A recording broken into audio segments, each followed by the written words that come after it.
panel porte sur la conception du futur pour les PSE et les NIT. Nous avons notre modérateur, M. Hadji Aliyev, qui est de l'Azerbaïdjan et qui travaille au sein du PSE de l'Azerbaïdjan. Bon après-midi, je sais que vous êtes un peu fatigués. En fait, moi aussi, j'ai un peu sommeil. Mais ce panel est vraiment très important. Et l'objet principal de ce panel, c'est de reprendre tout ce qui a été dit pendant les panels précédents. Et nous allons voir les stratégies pour l'avenir. La façon dont nous pouvons couvrir tous les sujets que nous avons traités pendant ces 2 jours de conférence. Les panélistes, vous les connaissez déjà des panels précédents. Nous avons Emre Yıldız d'Ishkur, nous avons Christina du PSE de la Croatie, nous avons Shiva de la Slovénie, nous avons Eva de la Latvie et nous avons M. Ayata du Sénégal. Donc nous allons commencer la discussion avec certains aperçus de nos panélistes. Et j'aimerais donc tout d'abord donner la parole à Enver. Il va nous parler de leur stratégie du futur pour éviter, empêcher que les jeunes deviennent des NEED. Les stratégies que vous mettez en place dans votre région, au sein d'Ishkur, comment vous allez gérer tout ce processus. À vous la parole. Merci, Monsieur Aliyev. J'aimerais remercier les participants. Nous sommes arrivés à la fin de notre conférence. Merci pour être présent et pour votre contribution.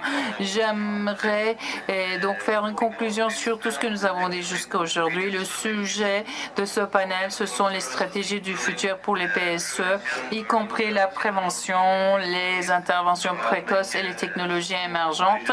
Et donc, je vais faire une conclusion qui porte sur ces différents sujets. Comme vous savez, les services d'emploi public se concentrent surtout sur les mesures de traitement et non pas la prévention, mais la prévention est beaucoup plus efficace du point de vue du coût.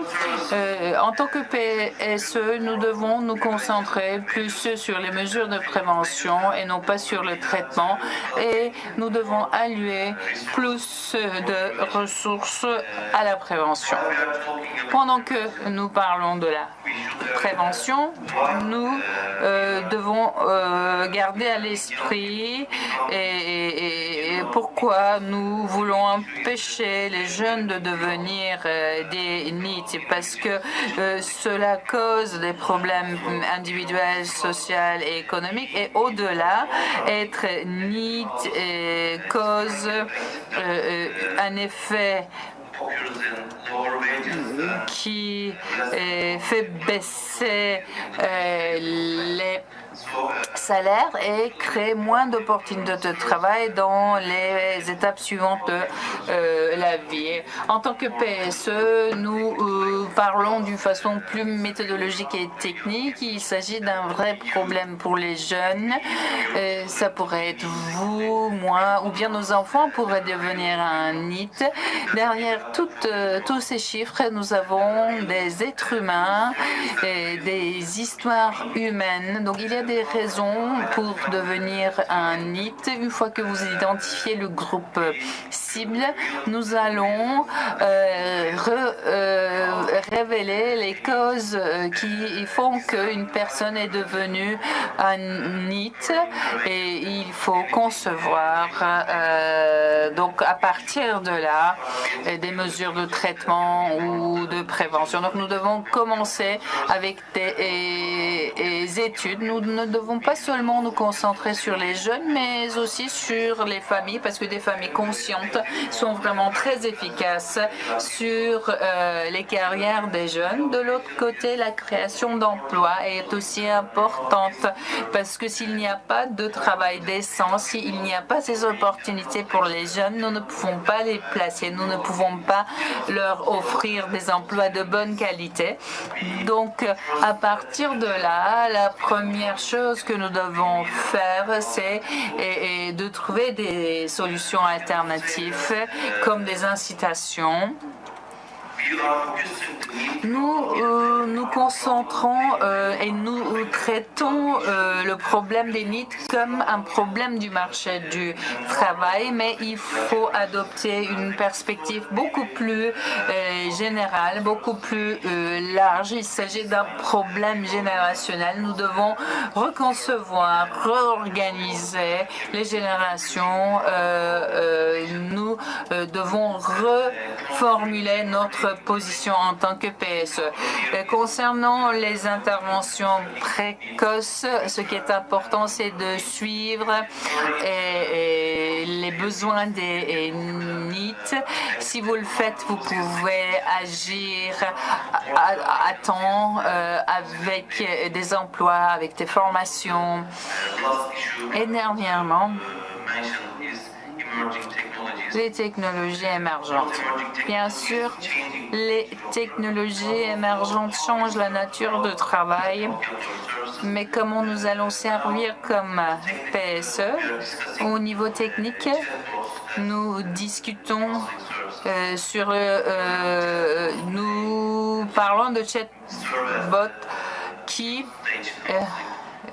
pourrait être une première étape des services de conseil. Et si les personnes ont besoin de plus de conseils, dans ce cas-là, ils pourraient être desservis par des employés du PSE. Aussi, nous réfléchissons sur des systèmes qui nous permettent d'avoir plus d'adéquation basée sur le machine learning ou l'intelligence artificielle. Je pense que ça va être le futur des services d'emploi public. Les entrepreneurs sociaux pourraient être aussi l'avenir des emplois, des services d'emploi publics. Cette approche d'évaluation par les pairs pourrait permettre de créer des opportunités d'emploi pour les jeunes. Et il faut toujours avoir en tête les emplois verts. Les PSE doivent absolument investir dans ce domaine. Et dernièrement, j'aimerais vous dire que la question de l'emploi est tellement large que ça ne peut pas être géré par une seule institution. Nous devons mobiliser un effort collectif pour avoir un avenir plus brillant. Merci.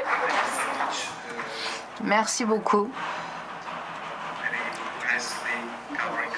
pour avoir repris toutes les questions dont nous avons parlé.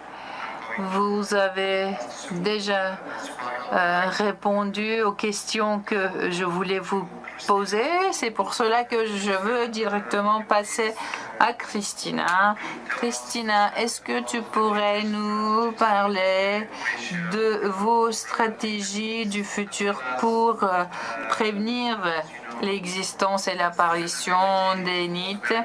Et la question de la durabilité est une question très importante dans la prévention. Et comment vous réfléchissez, quelles sont les stratégies que vous adoptez?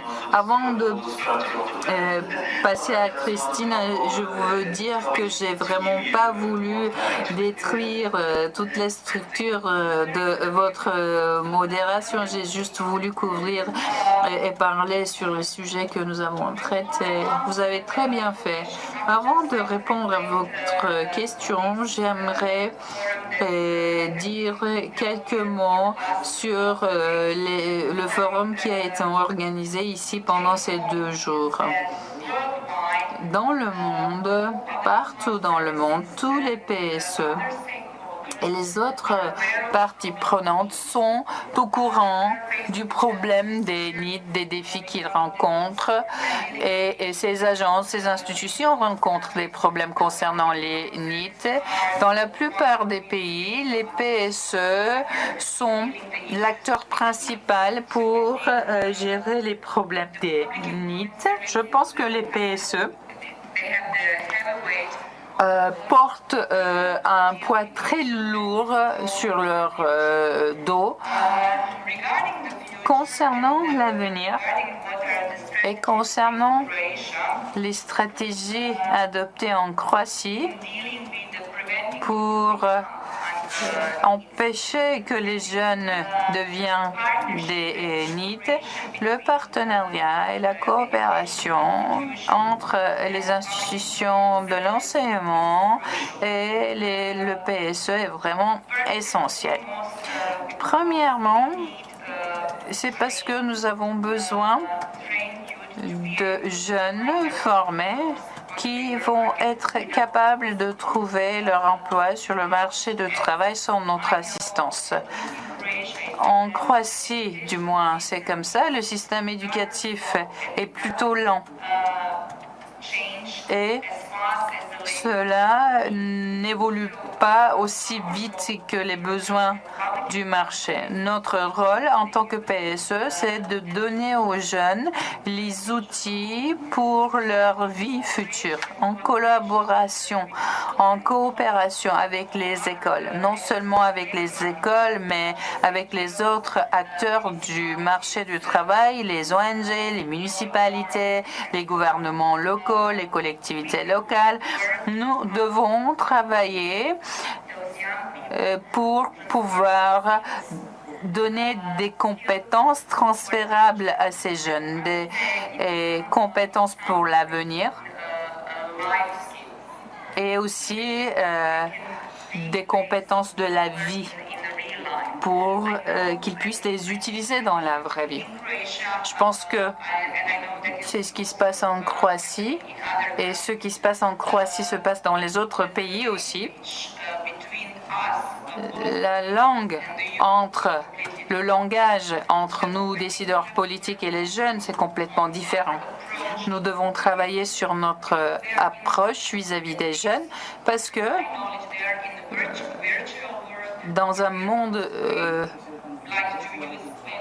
ils sont dans un monde virtuel et nous n'y sommes pas. Nous devons avoir des approches différentes pour différents sous-groupes de jeunes pour pouvoir leur atteindre et pour leur donner des outils pertinents pour l'avenir.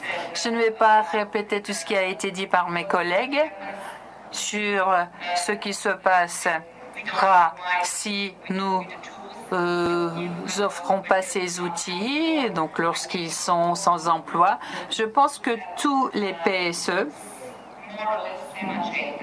ont plus ou moins le même agenda. Je pense que c'est très important de développer différentes approches holistiques, surtout dans le profilage. Et comme vous l'avez mentionné dans votre question sur le Covid, il y a des années, nous avons développé un profilage assisté statistiquement. Donc nous avions un point focal pour chaque personne. Donc de façon générale, nous voyons qu'ils ont besoin de plus de formation, plus de reconversion ou de renforcement des compétences. Nous n'aimons pas apprendre après avoir complété l'enseignement régulier. Et donc, c'est très intéressant de faire en sorte que les personnes, une fois qu'ils complètent leur formation initiale, continuent avec des formations professionnelles qui leur permettent d'acquérir de nouvelles compétences. Et nous avons du mal à faire cela. L'année dernière, nous avons commencé à mettre en place un système de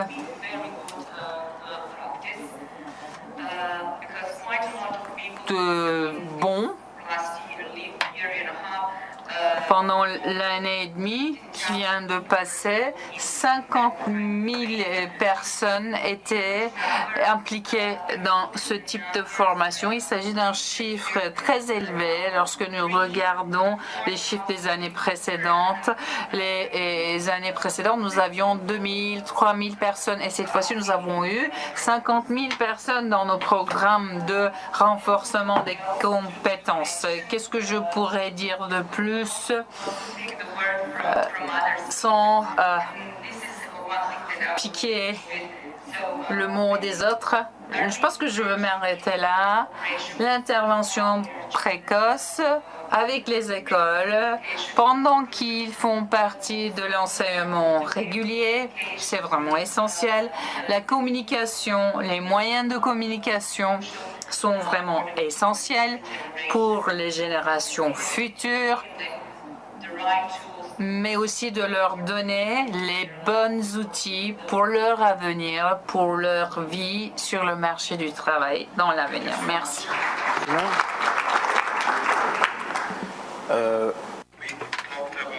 Nous avons parlé de la prévention, de durabilité et comme vous le savez, nous avons spécifiquement parlé des needs, de la préparation au travail et bien sûr d'autres facteurs importants pour les needs. Maintenant, j'aimerais laisser la parole à vous, Diva.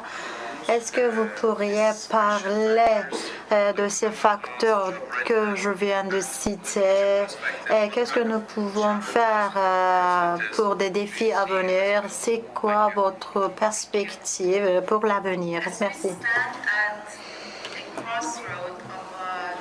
Là maintenant, nous faisons face à des économies émergentes globales.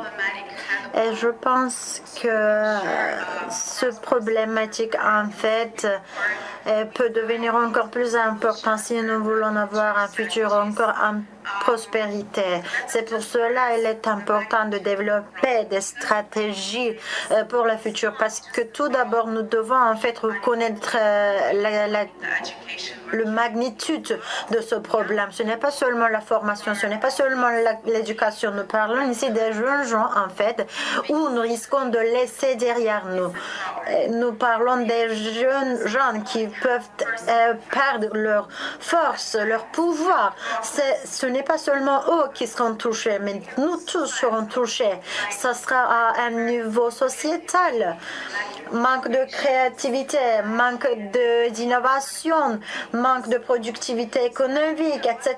Donc, ce sont des problèmes que nous risquons d'avoir. C'est pour cela, en fait, ces journées que nous avons passées d'une façon très intense nous a donné un rôle de pivotage pour les compétences futures, pour tout le monde, pour assurer en fait que nous laissons personne derrière.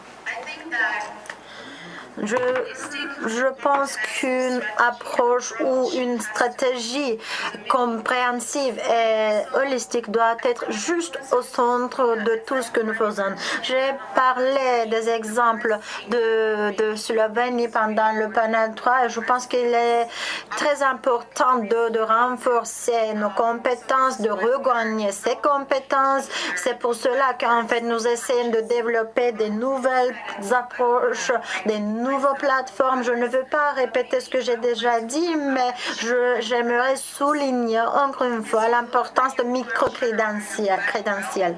Peut-être que vous en êtes conscient, mais le Conseil de l'Union européenne a adopté les recommandations de l'approche européenne sur les micro-crédentiels. Et qu'est-ce que ça veut dire? Ça veut dire que ça veut dire la certification des résultats à court terme. Ça peut être des formations, ça peut être tout ce que vous pouvez passer, surtout pour les groupes vulnérables comme les NEET, qui n'ont pas reçu d'éducation formelle et qui ont certains certificats, mais qui ne sont pas suffisants pour faire partie du marché du travail. Et nous voulons en fait les intégrer plus rapidement possible.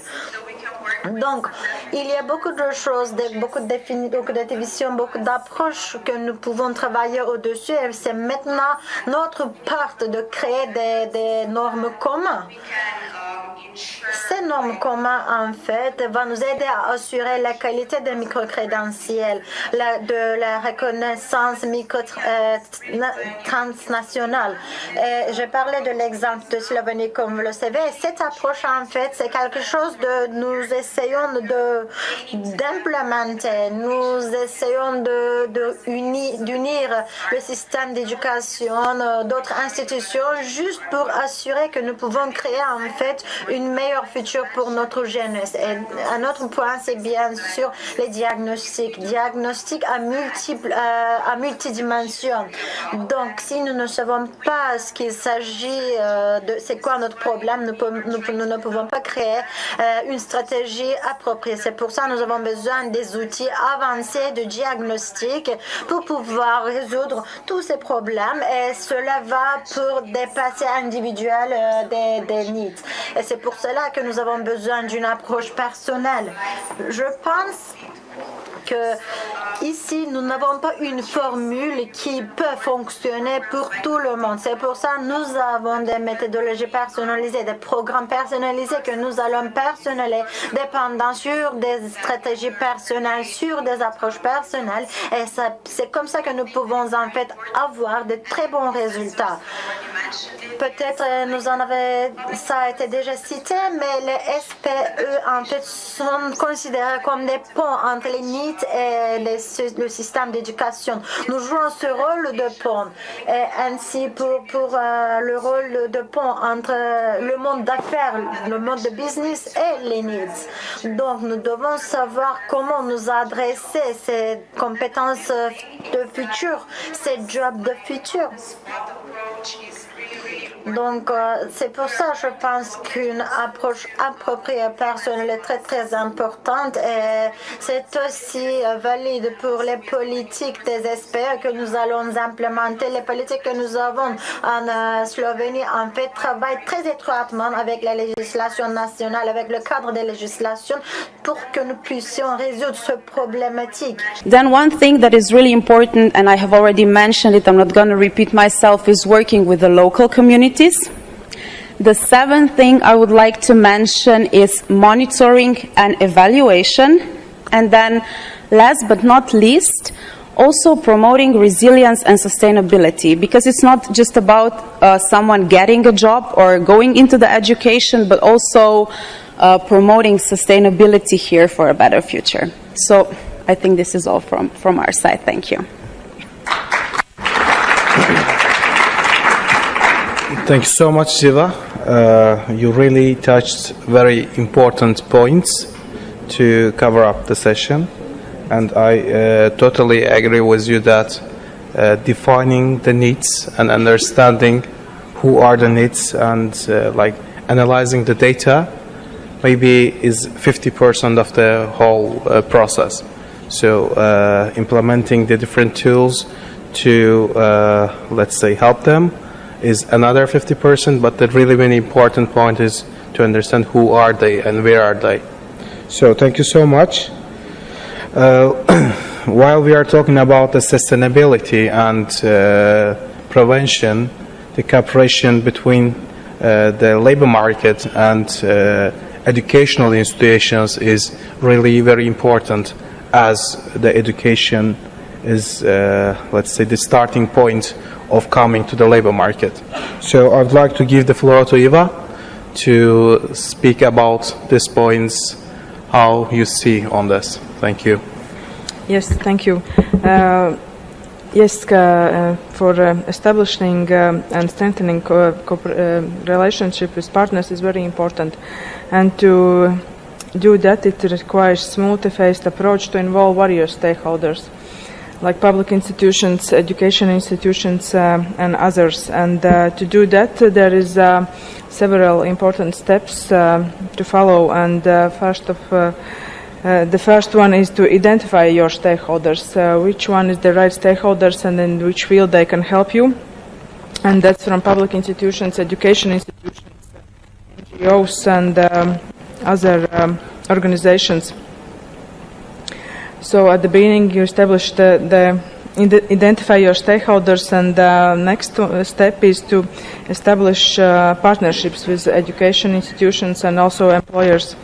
So to know which education institutions can help with the solving problem of needs and also problem of unemployed people, and work with them together to customize programs and resources and to make programs affordable, accessible and flexible. Des programmes à des coûts raisonnables qui seront accessibles par tous les needs. Nous pouvons en fait travailler avec des employeurs pour pouvoir connaître le marché du travail. Et ça a été aussi dit, nous jouons un rôle de pont entre les employeurs et les jeunes en chômage, les demandeurs d'emploi. Donc c'est aussi important. Et sensibilisation, bien sûr, est aussi important, surtout pour les partenaires que nous allons travailler avec. Et pour les employeurs, nous devons en fait les aider à understand les besoins des needs d'autres groupes cibles pour que nous pouvons créer une piscine de talents potentiels pour les employeurs. Et un autre point important, c'est bien sûr formation continue. Et nous avons besoin des meilleurs formateurs, des meilleurs personnels que nous allons travailler avec pour pouvoir nous adresser encore à des différents groupes cibles. Merci beaucoup. Merci Eva. Merci beaucoup. Quand nous parlons des needs, nous savons que il s'agit des différentes régions, des différents pays, et chacun de ces régions ont leurs propres défis et ont d'autres qualités à se concentrer au-dessus. Maintenant, je vais laisser la parole à M. Tieta pour nous concentrer à un cadre général dans le cas du Sénégal et comment en fait les coopérations internationales entre les différents pays de la région peut nous aider à implémenter les stratégies à venir dans votre région, dans votre pays. La parole est à vous, monsieur. Merci beaucoup. Je voudrais effectivement avoir une approche un peu différente de cette analyse des needs, parce que c'est ce qui ceinture tous les SPE africains. Le premier problème que nous avons, il est d'ordre structurel, parce que les SPE africains, sénégalais en particulier, n'a pas les moyens de sa politique. Les moyens dont nous disposons pour faire face sont largement inférieurs aux besoins qui sont en face du SPE. De ce point de vue, il est important qu'il y ait un plaidoyer, un portage pour que les SPE prennent toute sa place. Le second aspect, il est lié au fait que nous ne disposons pas souvent des infrastructures capables de générer des emplois pour les jeunes. Je veux dire que le tissu industriel pour absorber les jeunes est très très faible. l'État doit faire les recrutements et l'État est vite saturé. Et cela pose un véritable problème de déploiement. Et il me semble qu'il y a des difficultés de communication entre le besoin des jeunes et les propositions des États qui portent les SPE. L'autre défi que nous avons, c'est le défi de la compétence. Et ce défi de la compétence est lié à la problématique de l'éducation. Donc, c'est autour de tout cela que nous devons mener une réflexion prospective et partager d'abord entre les SPE africains et voir quels sont les liens qu'on peut avoir avec les SPE européens. Parce que les postures ne sont pas les mêmes. Les difficultés ne sont pas identiques. Mais nous avons certainement des zones de convergence. Par exemple, dans l'utilisation des technologies. Il y a aujourd'hui des possibilités de rattraper un certain nombre de gaps. Je veux prendre l'exemple juste de la formation. Si nous développons par exemple des plateformes en ligne pour déployer des compétences, il est clair que, en termes de massification et de rattrapage, ça peut aller très vite. Le portage, le combat sur au moins certains ODD.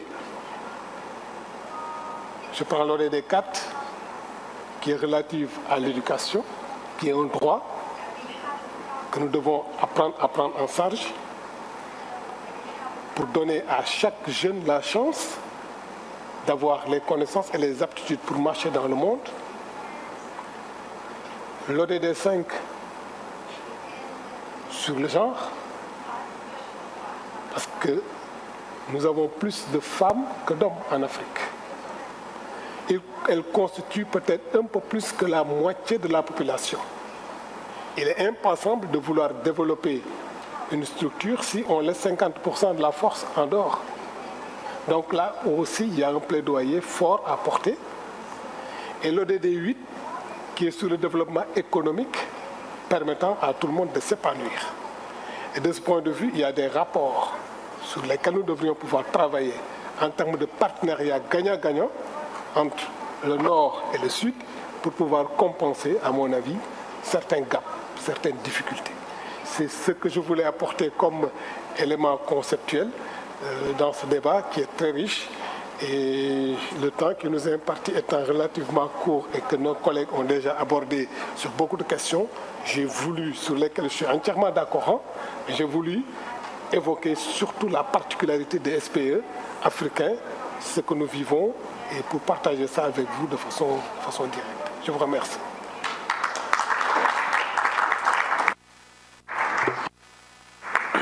Thank you so much, Mr. Merci beaucoup, monsieur, pour vos réflexions, vos commentaires. Donc, par rapport à notre programme, maintenant je vais conclure notre panel 6. J'aimerais remercier à tous nos participants, à tous nos panélistes pour toute contribution que vous avez apportée à notre panel, pour tous vos commentaires. C'était notre dernier panel et en fait c'était notre but essentiel pour résumer tout ce que nous avons parlé jusqu'à maintenant et toutes les stratégies que nous allons avoir dans le futur. J'espère que tout autre panel en fait nous a donné la chance d'entendre des interlocuteurs vraiment importants venant de divers pays et ça nous a aidé à comprendre à quel point ce sujet est important pour tous les pays participants, à quel point nous avions besoin d'aborder ce sujet et je pense que cette conférence a très bien ciblé le début de ce thème qui est les SPE dans tous les pays, dans toutes les régions du monde. Donc j'aimerais vous remercier encore une fois et maintenant je vais laisser la parole à notre chère Eva.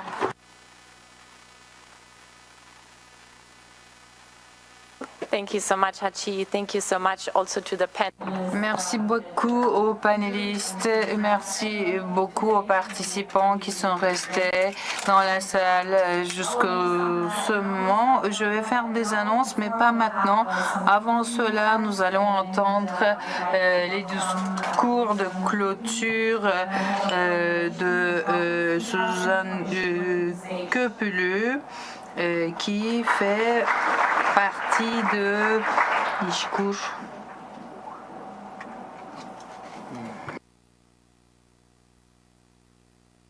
Mesdames et messieurs, je préfère danser au lieu de faire un discours de clôture, mais je suis obligée. Distingués représentants des États membres de VAPES, représentants des organisations internationales et des institutions publiques, nous sommes vraiment très ravis et fiers de vous accueillir à Antalya, dans cette belle ville de notre pays.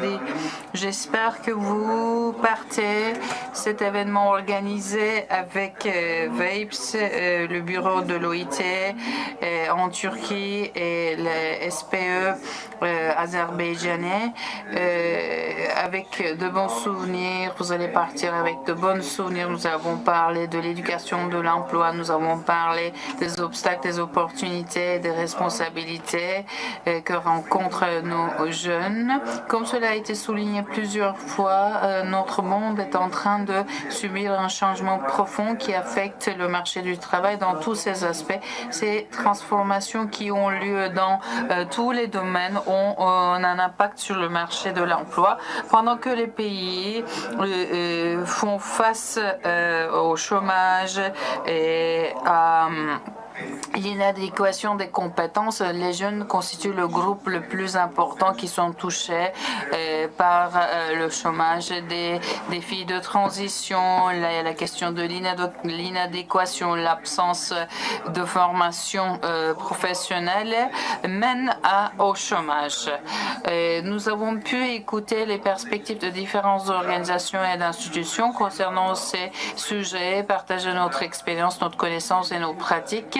C'est une nouvelle perspective que nous avons gagnée et avec cette nouvelle perspective, nous allons pouvoir donc réaliser des initiatives robustes au niveau local et au niveau mondial. Nous allons rencontrer d'autres défis dans l'avenir.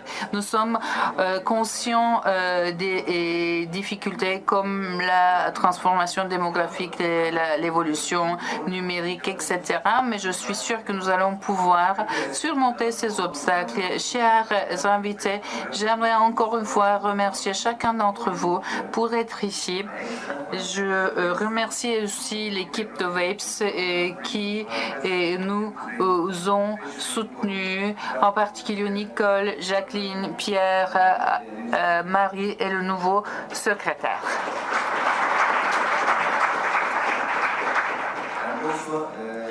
Mais aussi mes chers collègues de notre pays sœur, l'Azerbaïdjan, et les représentants du PSE azerbaïdjanais, Hadji. Chers collègues, merci à Madame Bilour pour sa contribution. Je suis très honorée d'être avec vous pour construire un avenir plus éclairé, plus juste et plus durable. J'espère que nous allons nous retrouver lors des événements prochains pour pouvoir continuer à danser ensemble. Merci, Oussan. Oui, il faut absolument danser ensemble. Ça serait avec plaisir. J'aimerais maintenant inviter Hadji Aliyev, qui est le président du département des formations de l'APA. Merci, Nicole. Est-ce que vous m'entendez? Merci, Nicole. Moi aussi, j'aime danser. Et je vous ai déjà fait preuve de mes capacités pendant le karaoké. Alors, mesdames et messieurs, Merci beaucoup.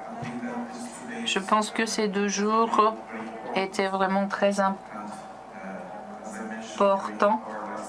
Et comme je l'ai mentionné lors de notre dernier panel, je pense que cette conférence a montré encore une fois à quel point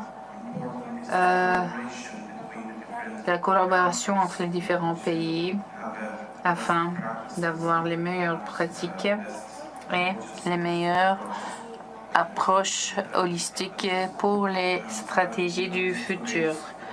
Je pense que ces 2 jours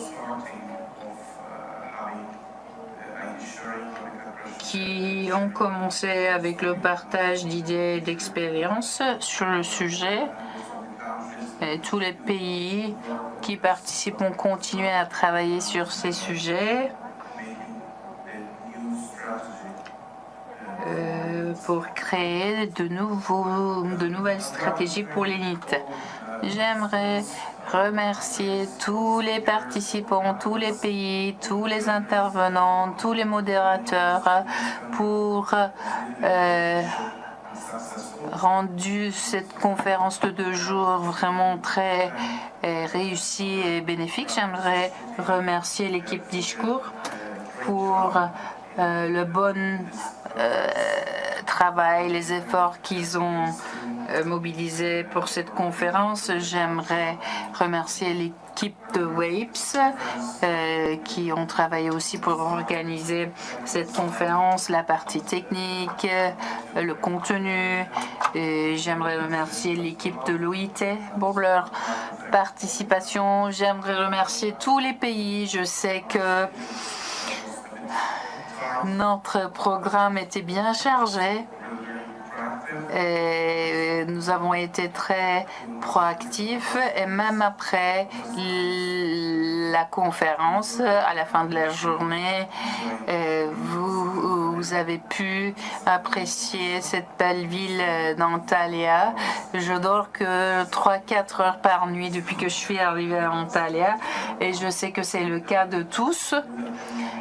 Je sais que vous avez tous fait un très bon travail et je remercie tout un chacun encore une fois et je vous souhaite des conférences réussies sur le plateforme de WAPES. Est-ce que je peux avoir un applaudissement spécial pour Nicole, s'il vous plaît? Merci beaucoup.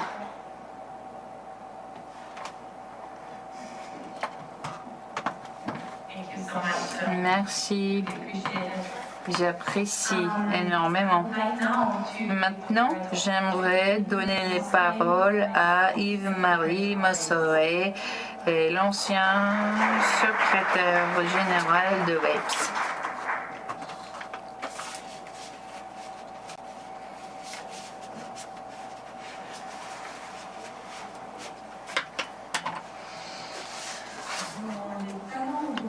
De Nicole pour cette conférence. Elle m'avait confié la mission de faire un wrap-up de ces 2 journées de conférence. Je ne pense pas que je vais m'attaquer à l'exercice dans la mesure où nos collègues de Ishkour et d'Azerbaïdjan nous ont déjà fait un beau résumé et je suis certaine que de toute manière, après cette conférence, les documents vous seront partagés et toutes les informations complémentaires suivront effectivement. Je pense que cette conférence a répondu à vos attentes, que vous retournez chez vous avec de nombreuses bonnes idées, je l'espère en tout cas, et que tous ces échanges enrichiront vos futurs travaux. Avant de redonner la parole à Nicole et de lui permettre de clôturer cette conférence en beauté, je saisis cette occasion pour vous exprimer ma gratitude. Assumer le rôle de secrétaire exécutif de WAPES pendant 5 ans fut une expérience incroyable. J'ai eu le privilège de contribuer aux missions de WAPES avec une équipe profondément engagée.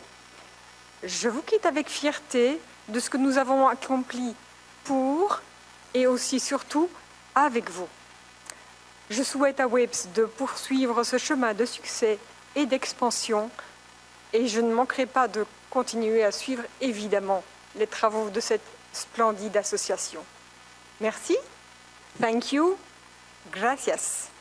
Et je vais aussi essayer Teşekkür ederim.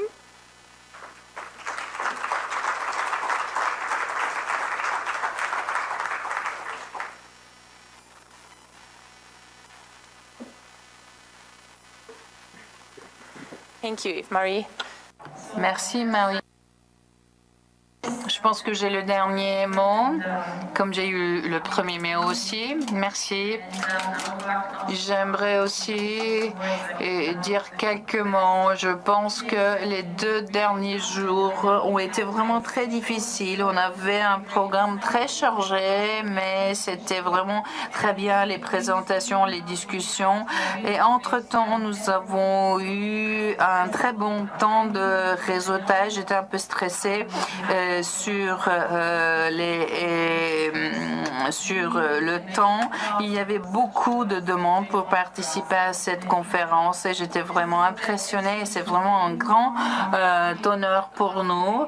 L'association travaille pour faire le lien entre les membres, pour que tout se passe bien, tout soit encore merveilleux après le Covid, qu'il y ait des choses qui se passent de façon active et rendre cette association vraiment merveilleuse. Je voudrais vous remercier encore une fois. Nous avons parlé du sujet très important des NEET et j'aimerais remercier à toutes les personnes qui ont contribué, qui ont préparé leur présentation méticuleusement. J'aimerais remercier nos collègues de l'agence le PSE de Turquie et de l'Azerbaïdjan pour leur effort collectif pour organiser cet événement parce que ça a été vraiment beaucoup de travail. Il y avait des choses techniques à gérer et je pense que personne s'en est plaint et donc vous vous êtes pas rendu compte des problèmes qu'il y a eu. J'aimerais également remercier l'équipe du département des relations étrangères, les personnes que je viens de nommer. Donc, du point de vue du département des partenariats des relations internationales de l'Azerbaïdjan, j'aimerais remercier Hadji et Eva, bien qu'elle ne soit pas ici. Je vous remercie, vous tous, tous les membres et les amis qui sont ici, qui ont participé. Vos questions nous ont éclairé et les discussions étaient vraiment impressionnantes. Merci pour avoir participé, contribué au succès de WAPES et je vous remercie pour vos efforts.